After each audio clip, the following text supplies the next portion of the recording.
We're here because free speech is under attack. We're here because people are being convinced that socialism works. We're here because people are being judged guilty until proven innocent. We are fighting back with facts. This is not a safe zone, so buckle up, Buttercup. This is the raw, naked truth.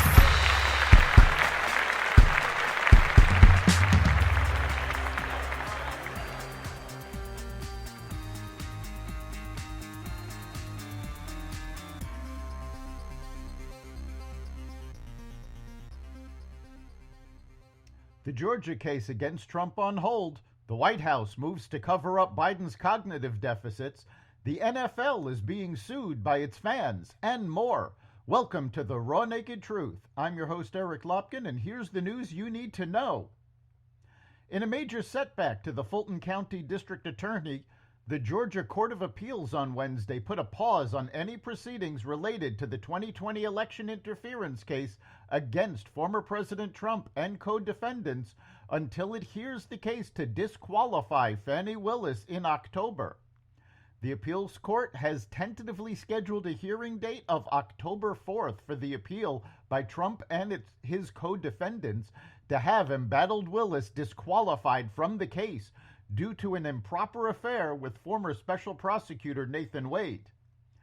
The appeals court action all but solidifies that Willis's sweeping racketeering case against the 45th president will not go to trial before the 2024 election in November.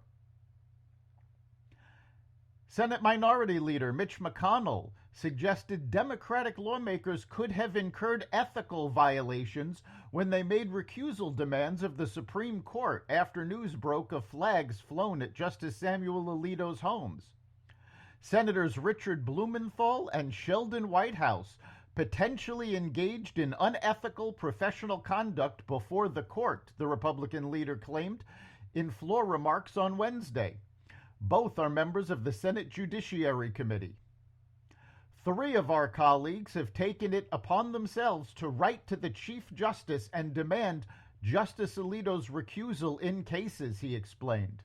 One went so far as to tell the chief that he should strip Justices Alito and Clarence Thomas of the ability to write majority opinions unless they recuse from the cases liberals don't want them hearing. This goes beyond the standard disgraceful bullying my Democratic colleagues have perfected, he said.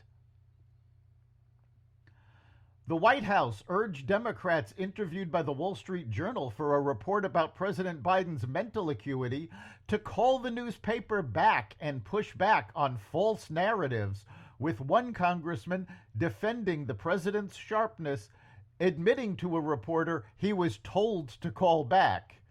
In a report titled Behind Closed Doors, Biden Shows Signs of Slipping, the Wall Street Journal outlined several instances where the 81-year-old president made gaffes and displayed low energy in various meetings with lawmakers and officials, citing dozens of interviews with Republicans and Democrats who either participated in meetings with Biden or were briefed on them at the time. The White House kept close tabs on some of the Wall Street Journal's interviews with Democratic lawmakers, the Journal wrote, after the offices of several Democrats shared with the White House either a recording or of an interview or details about what was asked. Some of those lawmakers spoke to the Journal a second time and once again emphasized Biden's strengths. One Democrat, Representative Gregory Meeks, revealed the White House's efforts in an exchange with the Journal. Boeing's long-delayed Starliner crew ferry finally got off the launch pad for its first piloted test flight, but flight controllers had to step in late in the day to troubleshoot additional unexpected helium leaks in the ship's propulsion system. The Starliner was launched with a small but persistent helium leak in a specific manifold, that is, lines routing pressurized gas to valves that operate one specific thruster. The launch was delayed several weeks for troubleshooting, but managers concluded the spacecraft could be safely flown as is.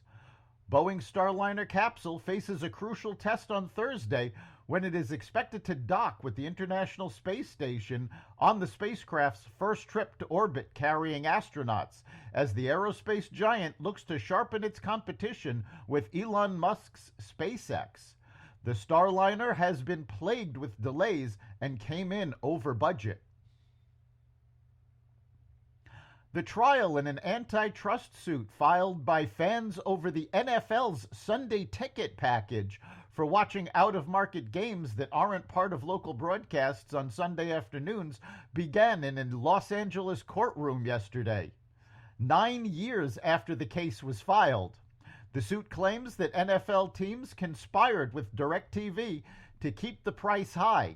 The NFL argues its broadcasting deals are exempt from antitrust rules under federal law.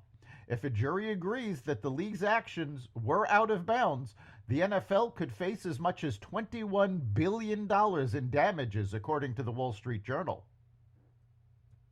In a last-minute decision, New York Governor Kathy Hochul pressed pause on New York City's plan for new tolls to cut back on traffic and raise revenue just weeks before it was scheduled to take effect on June 30th. Hochul said the plan risks too many unintended consequences, but some economists and transportation advocates accused her of tossing out decades of work on the congestion pricing plan to avoid a sensitive election topic. Critics of the plan, including the governor of New Jersey, who celebrated its demise, decried it as a tax on commuters. Blueprint recently fielded a national survey of 943 voters ages 18 to 30. The study found that most young people are not liberals. The median young voter identifies as moderate. In fact, young voters are a lot like older voters, and they are far more worried about the economy than war in the Middle East. 31% of young voters in the poll said they were moderate. 36% defined themselves as some degree of liberal, including 21% who identified as very liberal, and 33% defined themselves as conservative, including 12% who said they were very conservative. Finally, on this 80th anniversary of the invasion of D-Day, we thank the heroes who gave up their lives to stop the monstrous evil of the Nazi regime, and thank our veterans and currently serving soldiers for their sacrifices in keeping our freedom safe. That's the Raw Naked Truth. You can catch every episode of the Raw Naked Truth at xvadio.com, the Apple Podcasts app, Google Podcasts, Spotify, iHeartRadio, Audible, Amazon Music, and other platforms that respect freedom of speech. We'll see you next time.